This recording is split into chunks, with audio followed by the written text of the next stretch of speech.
So I didn't realize that it would be so hard to find shops with a dyno that could get you in on short notice. Pretty much all the shops that I talked to have like multi-month long waits to get on their dyno. I haven't wanted to do any tuning. I just wanted to get my bike on a dyno to see what it made. So back after I first got my 2020 S1000, I took it over to AF1 Racing and I had them do a base run on the bike for how it is stock. And I'll link that video down in the description so you can see all about it. They have a Mustang dyno, which is different from a lot of the dynos that you guys see motorcycles on online, which is more often than not a dynojet. They operate differently and the numbers that they show are very different. Today, I'm gonna be taking it to a dynojet dyno because I know you guys have been wanting to see what the bike shows on one of those. The bike, however, is no longer stock. I've done 2 ECU flashes. One was the base ECU flash from BrenTuning, their Stage M Plus flash, which basically gets rid of all the stock restrictions on the bike, which are very heavy. Since then, I've also done BrenTuning's Stage 1 flash that you guys saw in, I think, the last video. That one is much more focused on performance. So I should have some nice horsepower gains just off of a stock bike so far. I wanted to get the bike back on a dyno before I do any of the other performance mods like exhaust, air filter, things like that, to see the difference between now and then. Hopefully I'll be able to get it back to AF1 Racing and get it on the exact same dyno to see what it's making on that one, because you always want to compare the same bike on the same dyno after you do mods. But today we're gonna go check out a dynojet. Today I'm going to a shop in San Antonio called Black Widow Dyno.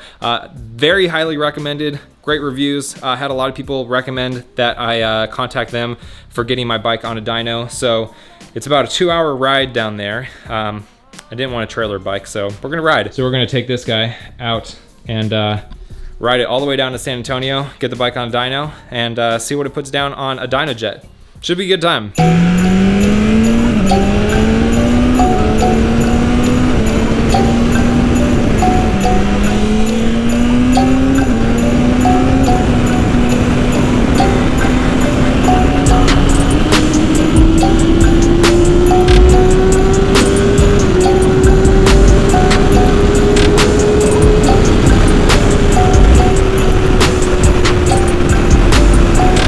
It's been ages since I've ridden in San Antonio. Honestly, can't remember the last time I rode my bike in San Antonio.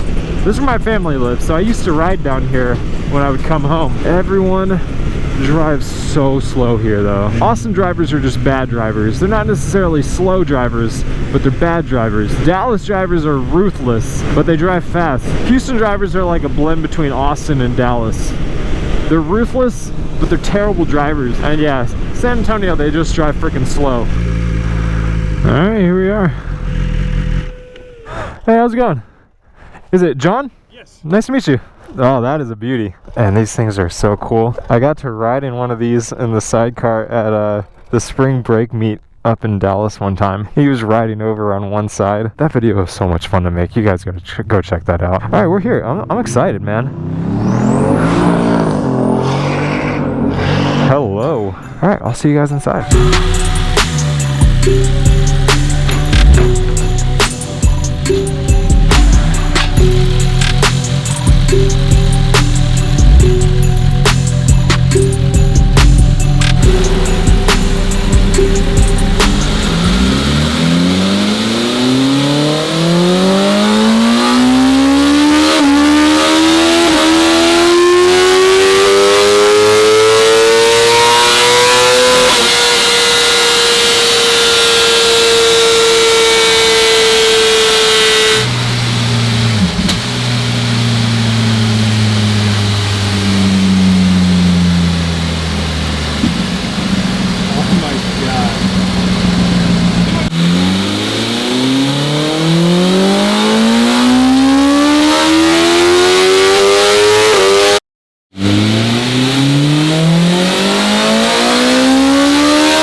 She makes an extra horsepower per gear, at least. Really? Like probably two. So the fourth gear it pulled a 190. Fifth gear it pulled 193.6, and then sixth gear we got the 197. And it's still a stock cam. Yeah. It's not even flat. Yeah. Can you show the 197? That orange one? Yeah. So what are those drops right there? Those are the gear shifts. Okay. Gear changes. And to be honest, oh, this is speed. Okay. That is the shortest, the lowest drop I've seen on a gear change yet. What did you say the other bikes that you've had on here? What have they made? The highest that I've seen on here is 191. Granted, that was 100 and some odd degrees on a ZX10 2018 model. And I've also had a 2017 model make the same, 15 model make the same number. And were those stock or with mods? Those were with full mods. Full mods. So full bolt on. And quickest way to bolt in some extra horsepower on the bike. But they can't iron out all those peaks and valleys. Right. So obviously the Mustang dyno and the dynojet are really different. You're talking about looking at the weather station that some people set for their dyno. That has an effect on how it reads. So if I can go in here and select, I can say show conditions, and today we have a 1.03 correction factor. We're at 14% humidity, 75 degree day, and 29 inches of mercury. Those numbers will change significantly between day to day. The closer you get to 1, the more accurate the numbers are. What's the ideal numbers that it's, I guess, correcting to? It's correcting to a 60 degree day with 0% humidity. Okay. We're just about finished up here.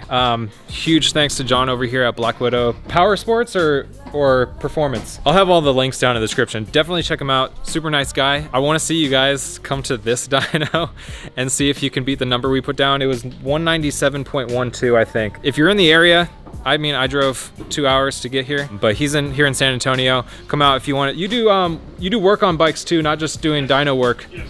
So if you need stuff installed or you want your bike worked on, check them out. Again, I'll have all that stuff linked down in the description.